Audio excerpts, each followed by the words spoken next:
کیا پاکستان میں حدیث رسول صلی اللہ علیہ وسلم بیان کرنا جرم بن گیا ہے؟ 3 ماہ پہلے خانوال کے ایک شہری نے فیس بک پہ رسول اللہ صلی اللہ علیہ وسلم کی حدیث پوسٹ کی، اذا رأیتم الذین یسبون اصحابی فقولوا لعنت اللہ علی شرکم، جب تم کسی ایسے شخص کو دیکھو جو میرے صحابہ کو گالی دے رہا ہے تو کہو اللہ کی لعنت ہو تمہارے شر پہ۔ اور یہ رسول اللہ صلی اللہ علیہ وسلم کے الفاظ ترمذی شریف میں آئے ہیں۔ یہ حدیث کس کے بارے میں تھی؟ صحابہ اکرام رضوان اللہ اجمعین کو گالی دینے کے بارے میں، اور یہ پوسٹ کی گئی مارچ 2026 میں، لیکن اس پہ FIR درج ہوتی ہے خانوال کے اندر 16 جون 2026 کو، یعنی 3 ماہ پرانی ایک عمومی دینی پوسٹ کو اور حدیث کو نکال کے اس پہ نقص امن کا خدشہ لگا کے اس پہ FIR درج کر دی جاتی ہے۔ اب سوال یہ پیدا ہوتا ہے کہ نقص امن کس چیز سے پیدا ہو رہا ہے؟ رسول اللہ صلی اللہ علیہ وسلم کی حدیث پوسٹ کرنے سے، صحابہ اکرام رضوان اللہ علیہم اجمعین کی ناموس کا دفاع کرنے سے، یا پھر ان لوگوں سے جو صحابہ کی شان میں گستاخی کو برداشت کروانا چاہتے ہیں؟ وہ چاہتے ہیں کہ ہم جہاں چاہیں چوکو چراہوں میں گستاخی کریں۔ یہ کوئی محرم کی پوسٹ نہیں تھی، یہ کسی فرقے کے خلاف پوسٹ نہیں تھی، سمپل حدیث ہے یار، رسول اللہ نے فرمایا۔ یہ کسی کو گالی نہیں تھی،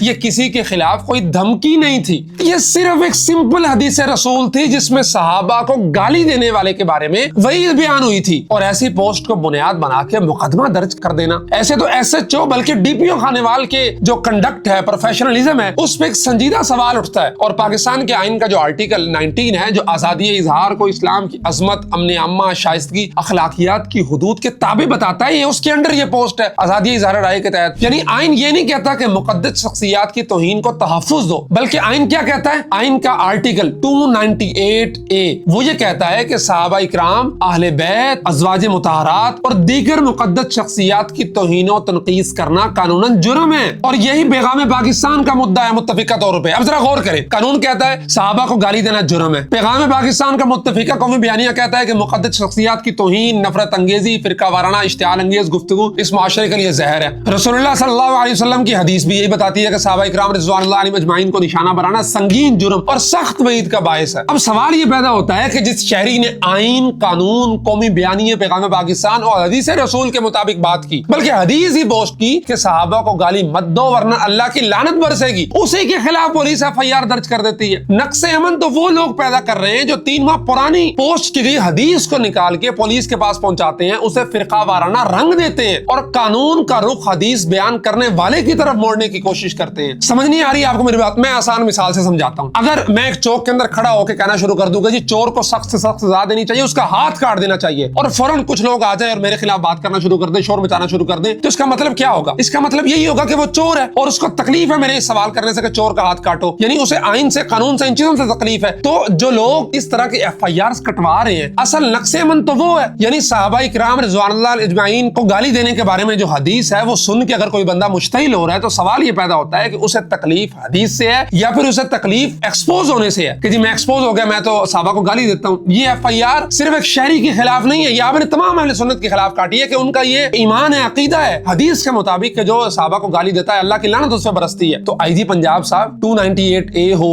یا آئین کا